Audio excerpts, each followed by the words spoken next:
Hey everyone, and welcome back for another deep dive. Yeah. Today we're going deep into the world of Twitch streaming and hip-hop with this wild YouTube stream transcript we have featuring Cenat and Kodak Black. Okay. So get ready for a luxury house tour, unexpected history lessons, and some serious personality analysis. I'm ready. Buckle up. It's going to be a fascinating ride. Yeah, what's so fascinating about this stream is that it's like we get an unfiltered look into the lives of these two entertainment giants. Yeah. It's like a fly-on-the-wall perspective. Okay, so let's set the scene here. Okay. We are in Cenat's house, and let me tell you, this place is incredible. Oh, wow. Imagine like a gamer's paradise, complete with a jacuzzi, a gaming room, and even a Spider-Man statue. Oh, wow. It's a level of luxury that most of us can only dream of. Yeah, and the setting itself is pretty telling. Right. It really showcases the success that someone like Kai has achieved at such a young age, especially in a space like online streaming. Yeah. But it's also intriguing considering Kodak's background and how he might react to all this opulence. Exactly. Yeah. So for anyone who might not know, Cenat is a huge name on Twitch, known for his subathons. Right. These are like streaming marathons that can last for days, and he's built a massive community around them. Yeah, he has. And then we have Kodak Black, the rapper, who has a huge following. Huge. But also a history of controversy. It's almost like two worlds colliding. Totally. On the surface, you know? Yeah. Their personalities seem completely different. Kai is high energy. Yeah. The ultimate entertainer. Right. And then Kodak, he's a bit more of an enigma. Totally. And that dynamic makes their interactions even more captivating. Yeah, I agree. So the stream kicks off with Kai giving Kodak a tour of his house. Okay. And honestly, Kodak's reactions are priceless. From the granite bathroom to the walk-in closet overflowing with lotions. What? And even a pink pool table. Wow. He seems genuinely blown away by it all. You know, his reaction is almost like a kid in a candy store. Yeah. It really makes you wonder, is Kodak secretly yearning for a simpler life? Right. Despite being surrounded by all this luxury. Yeah. We know he talks about the importance of elitizing. Right. That feeling of pure happiness. Yeah. And it makes you think about what truly brings him joy. Oh, for sure. But then things take a bit of a turn. Wow. There's this moment that caught everyone's attention. Right. Where Kodak appears to take a Percocet on stream. Oh, wow. This was definitely a concerning moment for a lot of viewers. Yeah. Especially given Kodak's history with substance abuse. Right. Remember, he even stopped performing Super Gremlin? Yes. Because of the lyrics about Percocets? It definitely raised some eyebrows. Yeah. And his response, both on stream and later on Instagram Live, was pretty defiant. Oh, really? It seemed like he was pushing back against any judgment. Interesting. And asserting his right to make his own choices. Yeah. Regardless of public opinion. This incident really makes you think about the blurred lines between a public persona and private life in the age of social media. Are these high-profile figures held to a different standard because they're constantly in the public eye? Right. Or does it simply magnify human flaws that we all have? It's a really interesting question. It is. But beyond that incident, Okay. I was really captivated by how their personalities kind of unfolded as the stream went on. Absolutely. You have Kodak, who, behind the tough exterior, shows these moments of vulnerability. Yes. He mentions feeling emotional after watching his new music video. And there are even times where he starts praying on stream. Yeah.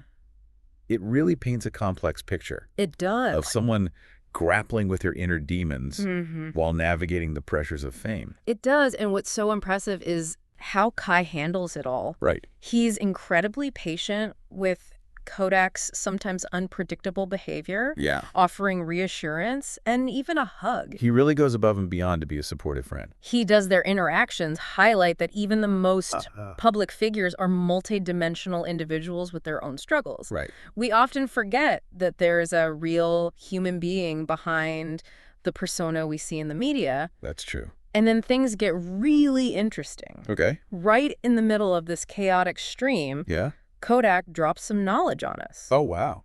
Gives Kai a little history lesson about the Haitian Revolution leader Bookman. It was such an unexpected twist. Yeah. You have to admit, it challenges any preconceived notions we might have had about Kodak. Totally. It reveals a level of intellectual curiosity that we might not have anticipated reminding us to never underestimate anyone. Totally agree. And of course, we can't forget some of the more lighthearted moments, like Kodak's hilarious attempts to speak Haitian Creole, or his surprising love for SpongeBob SquarePants. Or that time he mistook a grasshopper for a plant. It's a wild ride, that's for sure. It is. Before we jump into part 2, I'd love to know, what stood out to you the most about this stream so far?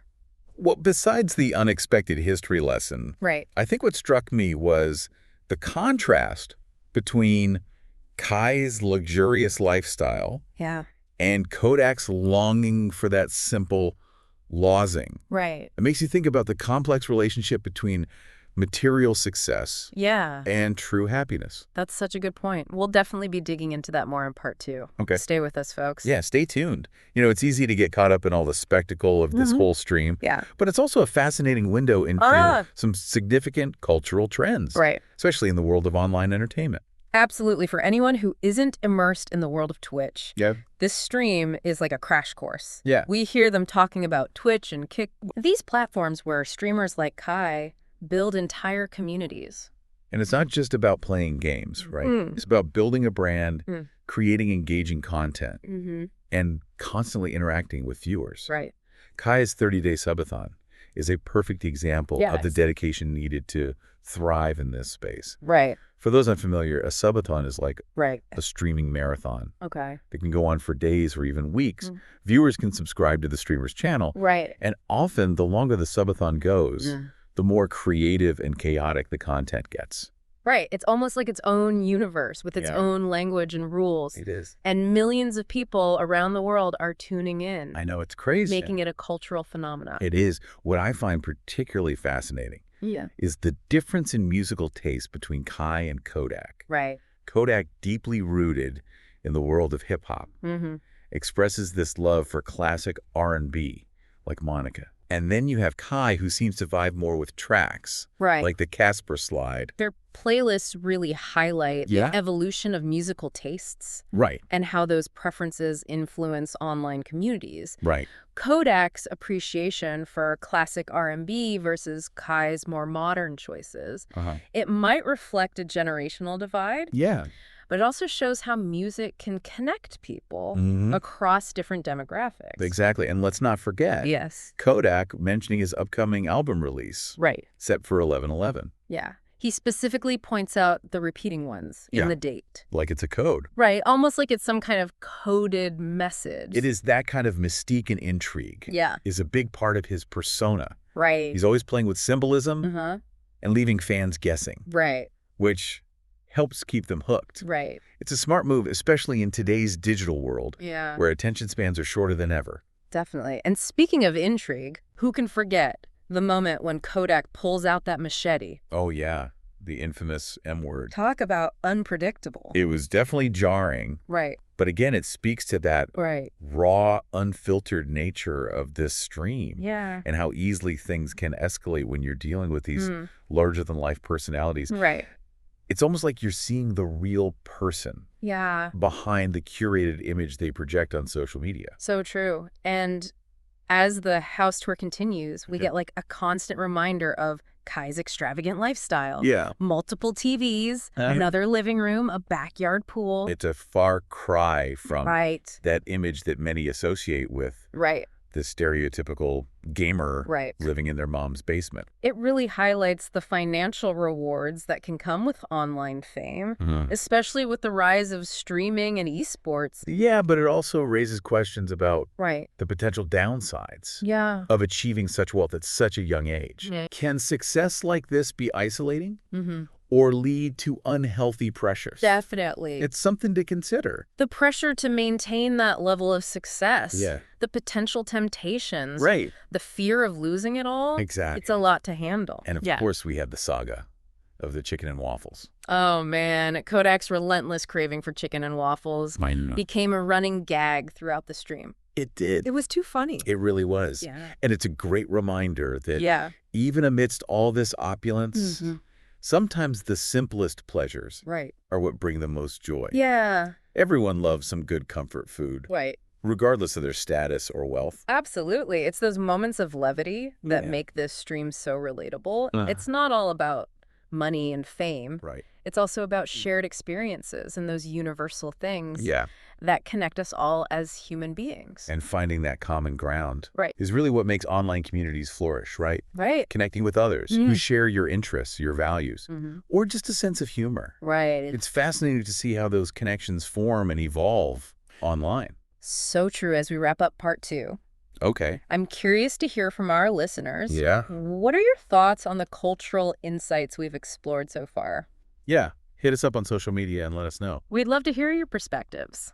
This deep dive is all about Yes. considering different viewpoints and finding those unexpected nuggets of knowledge. Stay tuned for part 3, where we'll unpack some even more thought-provoking moments from this crazy stream. All right.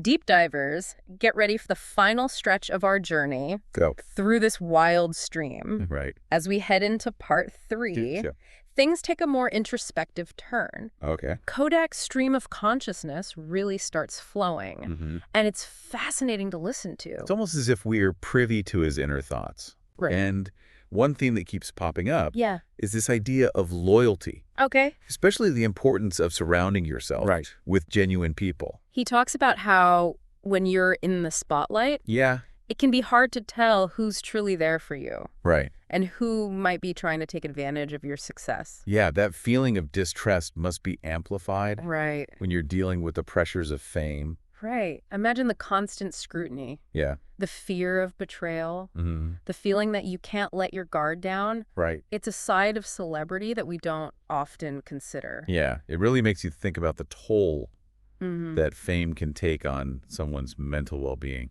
How do you stay grounded when the whole world is watching your every move? It's a question worth pondering. It is. And then we get a glimpse of Kodak's aspirations beyond music. Right. He mentions the NFL, even saying he could see himself as a kicker. Can you imagine Kodak Black kicking field goals? That would be a sight to see. It would definitely be entertaining. Right. But it speaks to his ambition. Right. His willingness to explore different avenues, even those that seem completely unexpected. Right. And then he shares a bit about his close friendship with Lamar Jackson, the Ravens quarterback. Oh, wow. They've been friends since childhood, supporting each other through thick and thin as they both rose to fame in their respective fields. It's a heartwarming example of true friendship. Right. And a reminder that even in a competitive industry like entertainment, genuine connections can exist. You can. Having those ride-or-die people in your corner is invaluable. Totally. And family seems incredibly important to Kodak as well. Oh, yeah. He mentions that both his mother and his girlfriend are deeply involved in his career, acting as his agents. That's awesome. It shows a deep level of trust and loyalty. It does. To those closest to him. It speaks volumes about his values. Yeah. Putting family above everything else. Right. In a world that often glamorizes material wealth and superficial connections. It's refreshing to see someone prioritize the people who truly matter. Absolutely. As the stream starts to wind down, Kodak shares some wisdom about life in general. Right. He talks about how life keeps moving forward. Yeah. How you have to adapt to change and roll with the punches. It's a surprisingly profound moment of reflection. Yeah. He acknowledges the inevitability of ups and downs. Right. The importance of resilience. And accepting that things don't always go as planned. Yeah. It's a message that resonates with all of us. It does. Regardless of our circumstances. It really does. And then we have Kai. Yeah. Expressing his admiration for Kodak, calling him intelligent and insightful. Yeah. It's a nice reminder that first impressions can be deceiving. Right. And that even those who might seem outlandish on the surface can possess unexpected depth. It's a fitting way to end. It is. This whirlwind of a stream. Yeah, we've witnessed humor, vulnerability, glimpses of wisdom, and a whole lot of personality. So much personality. What a ride. Right? It's been a fascinating journey. We got a glimpse into the complexities of these two individuals, the pressures they face, the moments of genuine connection, and the unexpected turns that life throws at us. I think the biggest takeaway for me is that even in a world saturated with online content, genuine human connection can still shine through. It can. These seemingly chaotic moments can reveal profound truths. Yes. And remind us that we're all just navigating this journey called life, trying to find our own version of sterilizing. Beautifully said. And to our listeners, I'll leave you with this. Could this stream be a microcosm of the challenges and contradictions that young artists face in today's digital world? That's a good question. Something to ponder as you dive back into your own online adventures? Yeah. Thanks for joining us on this deep dive. Yeah.